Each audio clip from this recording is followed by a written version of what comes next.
बच्चा अध्यात्म जीवन में नहीं होगा तब तक विनाश की ओर तो बढ़ सकते हो, विकास की ओर बढ़ना संभव नहीं। यहां जो कुछ देख रहे हो सब विनाशी है। आप बेईमानी करके रुपया कमा सकते हो, आप घूस दे करके किसी डॉक्टर बन सकते हो, कोई पद प्राप्त कर सकते हो, लेकिन वो सब विनाशी है। 4 दिन बाद जब तुम्हारे प्राण छूट जाएंगे तो शरीर ही छूट जाएगा, पद छूट जाएगा, बैंक बैलेंस छूट जाएगा। तो इसको विकास हम कहें या विनाश कहें? विचार करके देखिए। विकास तो तब है जब लोकांतर की भी गति हमारी अच्छी हो, हमें भगवान की प्राप्ति हो, या भगवान के द्वारा ऐसे उत्तम फिर हमारा जन्म हो, हम उत्तम कर्म करने वाले बने, हमारे अंदर सद्गुण हो, हम परोपकार करें, समाज को सुख पहुंचा सकें। इसके लिए अध्यात्म की आवश्यकता है। हम अगर अध्यात्म से नहीं जुड़े, शास्त्रों के अनुसार नहीं चले, तो देखो कितना गंदा माहौल है नवयुवकों में। नशा करना और ये गंदी बातें करना है कि नहीं बढ़ रहा है? कई कई लड़कियों से, कई कई लड़कों से ऐसे गंदे संबंध बनाना, ये सब क्या है? जो गर्लफ्रेंड बॉयफ्रेंड चल रहा है, ये सब क्या है? ये विनाश की तरफ है या विकास की तरफ है? आप विचार करके देखो।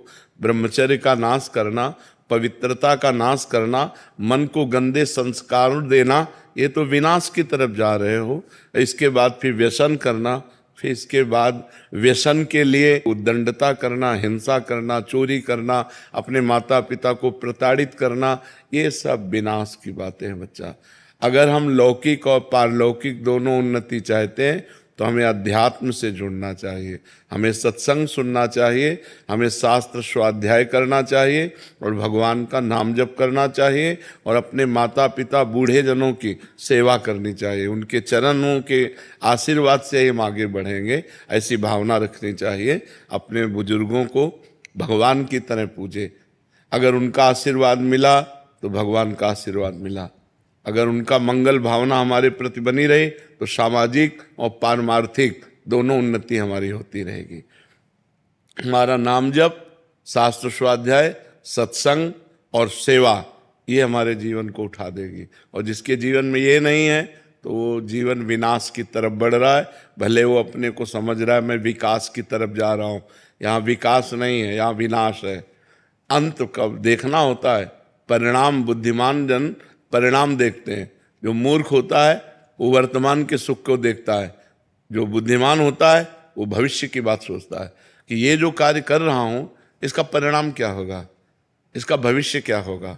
जो विवेकी है वो परिणाम देखता है। तो परिणाम यहाँ जो कुछ भी है वो सब विनाशी है।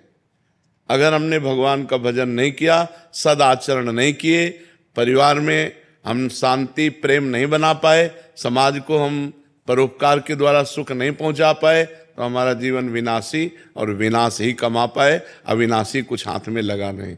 अविनाशी है भगवान का नाम, भगवान का ध्यान, भगवान का चिंतन करते हुए भगवत भाव से समाज की सेवा।